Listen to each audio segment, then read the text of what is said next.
Hey team, welcome to Python course from Upcode.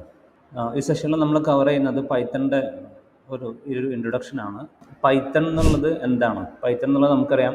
നിങ്ങൾ എന്തായാലും Google ചെയ്ത് നോക്കിയിട്ടുണ്ടാകും പൈത്തൺ എന്നുള്ളത്. Python is a high level general purpose programming language. ഇതിൽ general purpose എന്നുകൊണ്ട് ശരിക്കും it is truly general purpose. Different kind of അപ്ലിക്കേഷൻസിന് വേണ്ടി നമ്മൾ അതിനെ ഉപയോഗിക്കുന്നുണ്ട്, ഡെവലപ്പ് ചെയ്യാൻ വേണ്ടി നമ്മൾ ഉപയോഗിക്കുന്നുണ്ട്.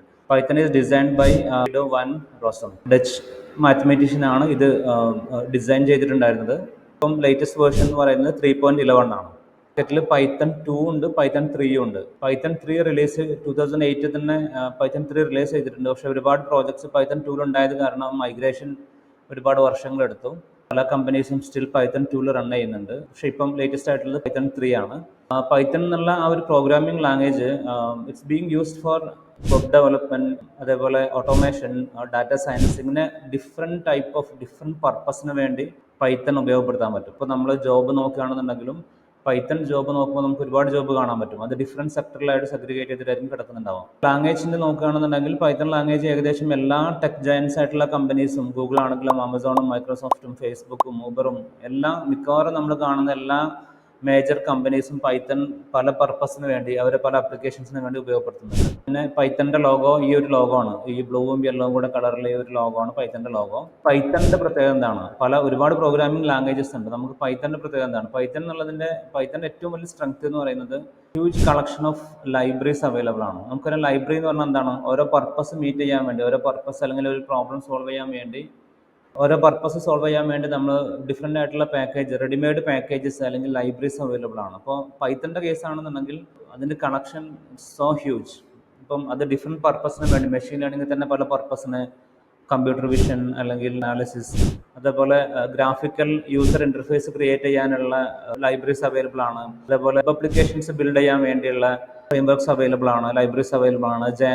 ഡിജാങ്കോ എന്നെല്ലാം പറയുന്നത് അതിലൊരു എക്സാമ്പിൾ ആണ്. അതുപോലെ ഫ്ലാസ്ക് ഉണ്ട്, ഫാസ്റ്റ് API, REST API പോലത്തെ സിനാരിയോ ബിൽഡ് ചെയ്യാൻ വേണ്ടി ജാങ്കോ അല്ലെങ്കിൽ ഫാസ്റ്റ് API പോലത്തെ ഡിഫറെൻ്റ് ആയിട്ടുള്ള ലൈബ്രറീസ് അവൈലബിൾ ആണ്. അതേപോലെ ഇമേജ് പ്രോസസ്സിങ്ങിനുള്ള OpenCV പോലത്തെ ലൈബ്രറീസ് അവൈലബിൾ ആണ്. വെബ് സ്ക്രാപ്പിംഗ് എന്ന് പറഞ്ഞു കഴിഞ്ഞാൽ വെബ്സൈറ്റിൻ്റെ കണ്ടന്റ് നമുക്ക് സാധാരണ നമ്മൾ ബ്രൗസർ ഉപയോഗിച്ചിട്ട് വെബ്സൈറ്റ് ഓപ്പൺ ചെയ്യുന്നു, എന്നിട്ട് അതിൻ്റെ കണ്ടന്റ് തന്നെ റീഡ് ചെയ്യലാണല്ലോ. അതിന് പകരം നമുക്ക് വെബിൻ്റെ പേജ് പ്രോഗ്രാമാറ്റിക്കലി ലോഡ് ചെയ്യിപ്പിച്ച് അതിൻ്റെ കണ്ടന്റ് എല്ലാം നമുക്ക് സ്ക്രാപ്പ് ചെയ്തെടുക്കുന്നതിനാണ് നമ്മൾ വെബ് സ്ക്രാപ്പിംഗ്. അതിനുള്ള ഒരുപാട് ലൈബ്രറീസ് അവൈലബിൾ ആണ്. ടെസ്റ്റ് ഫ്രെയിംവർക്ക്സ് അവൈലബിൾ ആണ്. മൾട്ടിമീഡിയ പർപ്പസിനുള്ള, സയൻറ്റിഫിക് കാൽക്കുലേഷൻസിനുള്ള, ടെക്സ്റ്റ് പ്രോസസ്സിങ്ങിനുള്ള, ഇങ്ങനെ ഡിഫറെൻറ്റ് പർപ്പസിന് വേണ്ടിയുള്ള huge collection of standard libraries available ആണ്. അതാണ് പൈത്തണിൻ്റെ ഏറ്റവും വലിയ സ്ട്രെങ്ത്. മറ്റു പല പ്രോഗ്രാമിംഗ് ലാംഗ്വേജിനോട് നമ്മൾ കമ്പയർ ചെയ്യുന്ന സമയത്തും പൈത്തൺ എപ്പോഴും ലീഡ് ചെയ്യാനുള്ള കാരണം ഈ ഒരു റീസണാണ്. Huge collection of standard libraries ആണ്. ഈ ലൈബ്രറീസ് തനിയെ ഉണ്ടാകുന്നതല്ല, കമ്മ്യൂണിറ്റി എഫേർട്ട് ഇട്ടിട്ട് ഡെവലപ്പ് ചെയ്തെടുക്കുന്നതാണ്. പിന്നെ പൈത്തൺ എന്ന് പറയുന്നത് ഇപ്പം പല ആളുകളെയും തെറ്റിദ്ധാരണ Python is one of the fastest എന്നുള്ള രീതിയിലാണ്. പെർഫോമൻസ് നോക്കിക്കഴിഞ്ഞാൽ പൈത്തൺ അത്ര പെർഫോമൻസ് ഉള്ള ലാംഗ്വേജ് ഒന്നുമല്ല. അതിനേക്കാളും പെർഫോമൻസ് ഉള്ള ഒരുപാട് പ്രോഗ്രാമിംഗ് ലാംഗ്വേജസ് നമുക്കുണ്ട്. പ്രത്യേകിച്ച് കമ്പൈൽ ചെയ്തിട്ട് റൺ ചെയ്യുന്ന ജാവ, .NET, അങ്ങനെ പല പ്രോഗ്രാമിംഗ് ലാംഗ്വേജസും മിക്കവാറും പൈത്തണിനേക്കാളും നല്ല പെർഫോമൻസ് ഉള്ളതാണ്. പക്ഷേ പൈത്തണിൻ്റെ സ്ട്രെങ്ത് എന്ന് പറയുന്നത് ഇതേപോലുള്ള ഹ്യൂജ് കളക്ഷൻ ഓഫ് ലൈബ്രറി ആണ്. അപ്പോൾ നമുക്ക് പെർഫോമൻസ് എന്നുള്ളത് നമുക്ക് ഒരു എക്സാമ്പിൾ പറയാന്നുണ്ടെങ്കിൽ, ഞാനൊരു ആപ്ലിക്കേഷൻ റൺ ചെയ്യുന്നുണ്ട്. അപ്പോൾ അത് എനിക്ക് 1, 2, 3 സിസ്റ്റത്തിൽ പാരലലി റൺ ചെയ്യുകയാണെന്നുണ്ടെങ്കിൽ പെർഫോമൻസിൻ്റെ ആ ഒരു സൈഡ് എനിക്ക് ഓവർകം ചെയ്യാൻ പറ്റും. നമ്മൾ ഹൊറിസോണ്ടൽ സ്കെയിലിംഗ് എന്ന് പറയാം.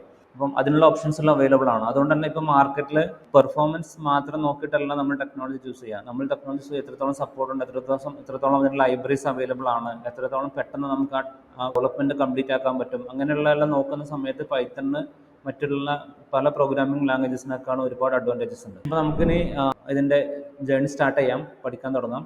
ഇപ്പം പൈത്തൺ എന്നുള്ളത് നമ്മൾ ഗൂഗിളിൽ വന്നിട്ട് നമ്മൾ സെർച്ച് ചെയ്ത് കഴിഞ്ഞാൽ നിങ്ങൾക്കറിയാം, ഈ python.org എന്ന് പറയുന്ന സൈറ്റ്, ഇതാണ് പൈത്തണിൻ്റെ ഒഫീഷ്യൽ സൈറ്റ്. ഇപ്പം അതിൻ്റെ ഏറ്റവും ലേറ്റസ്റ്റ് വേർഷൻ എന്ന് പറയുന്നത് പൈത്തൺ 3.11.4 എന്ന് പറയുന്ന വേർഷനാണ്. ഇതിൽ അതിൻ്റെ ലേറ്റസ്റ്റ് ഓരോ റിലീസിലും എന്തൊക്കെ കാര്യങ്ങളാണ് ഉണ്ടാകുന്നതെല്ലാം നിങ്ങൾക്ക് ഈ റിലീസ് നോട്ട്സിൽ കാണാൻ പറ്റും. പിന്നെ ലോകത്തിൻ്റെ പല ഭാഗങ്ങളിലും കോൺഫറൻസുകളും കാര്യങ്ങളും നടക്കാറുണ്ട്.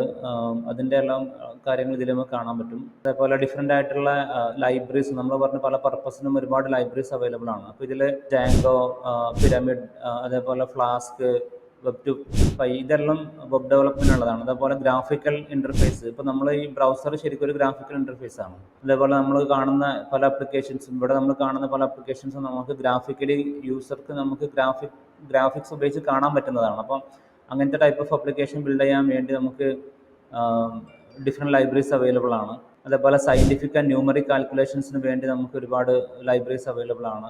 സോഫ്റ്റ്വെയർ ഡെവലപ്മെന്റ്, മറ്റുള്ള ജനറൽ പർപ്പസിന് വേണ്ടിയുള്ളതുണ്ട്, സിസ്റ്റം അഡ്മിനിസ്ട്രേഷന് വേണ്ടിയുള്ളതുണ്ട്. അപ്പോൾ ഇങ്ങനെ ഡിഫറെൻറ്റ് പർപ്പസിന് വേണ്ടിയുള്ള ഒരുപാട് ലൈബ്രറീസ് അവൈലബിൾ ആണ്. നിങ്ങൾക്ക് ഇതിൻ്റെ ലിസ്റ്റ് കാണണമെന്നുണ്ടെങ്കിൽ ഇവിടെ മോർ ബട്ടൺ ക്ലിക്ക് ചെയ്ത് കഴിഞ്ഞാൽ മതി, നിങ്ങൾക്ക് കാണാൻ പറ്റും ഡിഫറെൻറ്റ് പർപ്പസിനുള്ള എന്തൊക്കെ ലൈബ്രറീസ് ആണ് അവൈലബിൾ എന്നുള്ളത് കാണാൻ പറ്റും. ഇതും ലിസ്റ്റ് കംപ്ലീറ്റ് ആവണമെന്നില്ല. ഇനി നമ്മൾ ഡൗൺലോഡ് സെക്ഷനിൽ വന്ന് നോക്കിക്കഴിഞ്ഞാൽ നമുക്ക് പിന്നെ ഡിഫറെൻ്റ് ആയിട്ടുള്ള ഓപ്പറേറ്റിംഗ് സിസ്റ്റത്തിന് വേണ്ടി, ഇപ്പോൾ ഞാൻ ഇത് ഓപ്പൺ ആക്കിയിട്ടുള്ളത് വിൻഡോസ് ആയതുകൊണ്ടാണ് download the latest version for Windows എന്നിട്ട് കാണിക്കുന്നത്. അപ്പോൾ ഇതിൽ നമ്മൾ ഈ ഡൗൺലോഡ് ബട്ടൺ ക്ലിക്ക് ചെയ്യാം, എന്നിട്ട് ലേറ്റസ്റ്റ് വേർഷൻ നമുക്ക് ഡൗൺലോഡ് ചെയ്യാം. ബാക്കി അതിൻ്റെ ഇൻസ്റ്റലേഷൻ കാര്യങ്ങളും നമുക്ക് നെക്സ്റ്റ് സെഷനിൽ നോക്കാൻ പറ്റും. ഇനി ലേറ്റസ്റ്റ് അല്ല നിങ്ങൾക്ക് വേണ്ടത്, കുറച്ച് പഴയ വേർഷൻ ഏതെങ്കിലും ആണെന്നുണ്ടെങ്കിൽ നിങ്ങൾക്ക് ഇതേപോലെ ഇവിടുന്ന് ഏത് വേർഷൻ നിങ്ങൾക്ക് ഡൗൺലോഡ് ചെയ്യാനുള്ള ഓപ്ഷൻ അവൈലബിൾ ആണ്. ഓക്കെ.